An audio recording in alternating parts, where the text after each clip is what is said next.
In early 2025, my partner and I hit a breaking point. Our bank account was bleeding and felt a wave of stress. Over $800 a month just on food, snacks, and impulse buys we couldn't even remember. Prices kept going up, and we were tired of feeling broke. That's when we ask ourselves, what would happen if we lived on just $35 a week? Not as a punishment, not to make life harder, but to reset, to take back control. What started as a simple challenge turned into one of the best choices we've ever made. We didn't starve. We didn't suffer. Instead, we got smarter, more creative, and way more grateful. This is our $35 a week survival story. How we did it, what we learned, and how you can start your own frugal living challenge without giving up everything you enjoy. Let's break down the real strategy behind living well for less.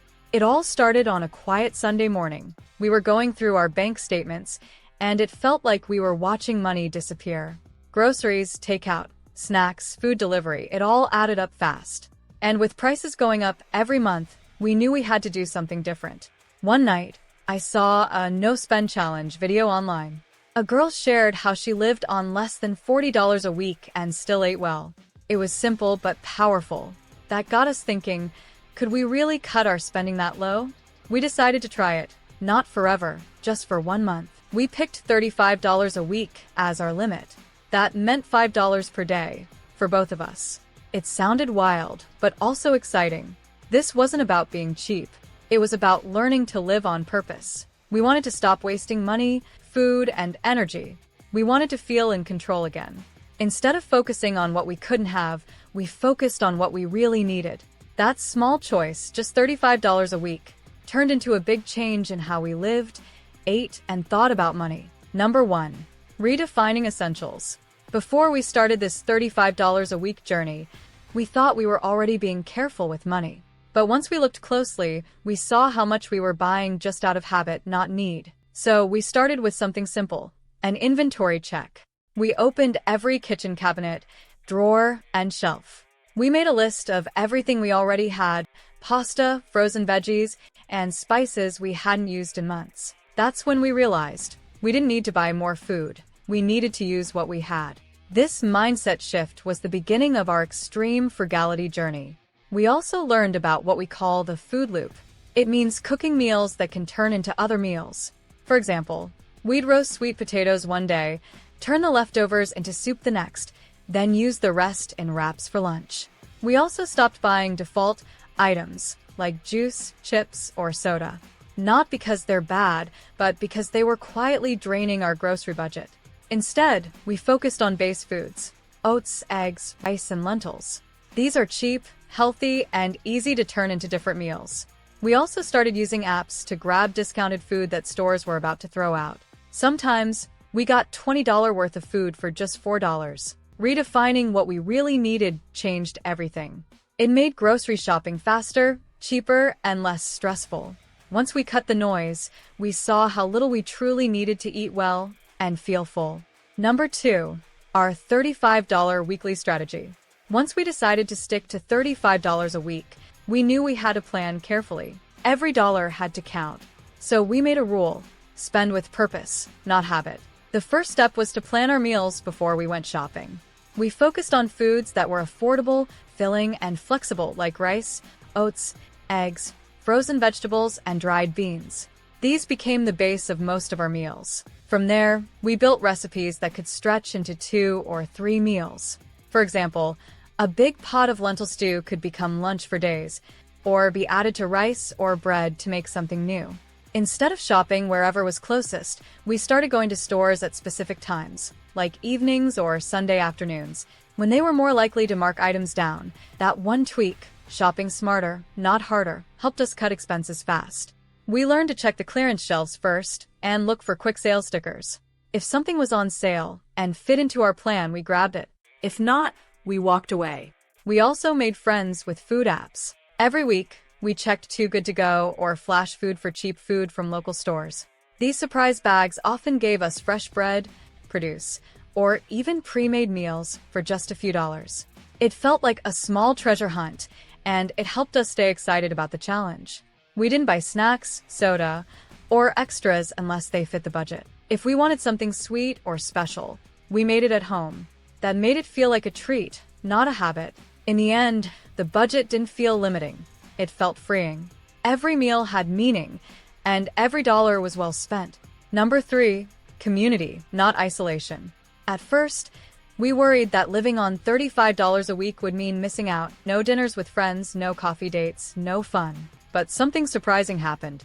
Instead of feeling left out, we felt more connected than ever. We started talking to neighbors more, swapping food, sharing spices, even trading meals. One friend gave us homemade bread, and we shared our lentil stew in return. It wasn't planned.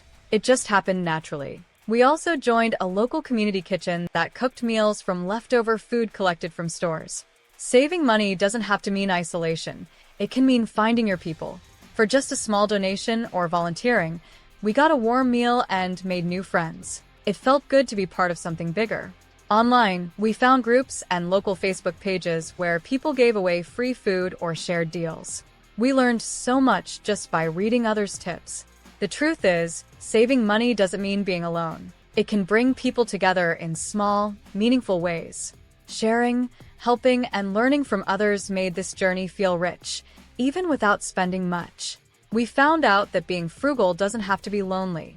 In fact, it can create a stronger sense of community than we ever expected. Also, we never shopped hungry. That small trick saved us from impulse buys more times than we can count. With a smart plan, $35 wasn't just enough. It gave us freedom. We spent less time shopping and more time enjoying homemade meals we were proud of. Number 4, mindset matters. One of the biggest lessons we learned wasn't about food or money. It was about mindset. Before this challenge, we often spent without thinking. A coffee here, takeout there, it felt normal. But when we started budgeting carefully, we had to ask ourselves, do we really need this? Or is it just a habit? We began to understand how our brains work. Buying things gives us a quick burst of happiness, but it doesn't last. Cooking a meal at home, saving money, and meeting our goals gave us a deeper, longer-lasting joy. We also started using small habits to stay on track. One was the 1-minute rule. If we wanted to buy something, we waited 1 minute. That short pause helped us make better choices. Another tool was budget journaling. Every evening, we wrote down what we spent and how we felt about it. It helped us see patterns, avoid guilt, and stay focused. Saving money isn't just about numbers. It's about how you think. Once we changed our mindset, everything else got easier. We felt more confident, more in control, and more thankful for what we had. A strong mindset was the key to making $35 a week not just possible, but powerful. Number 5, what we learned. After a few weeks of living on $35, something unexpected happened. We didn't miss our old spending habits at all. We learned that we had been buying out of habit, not need.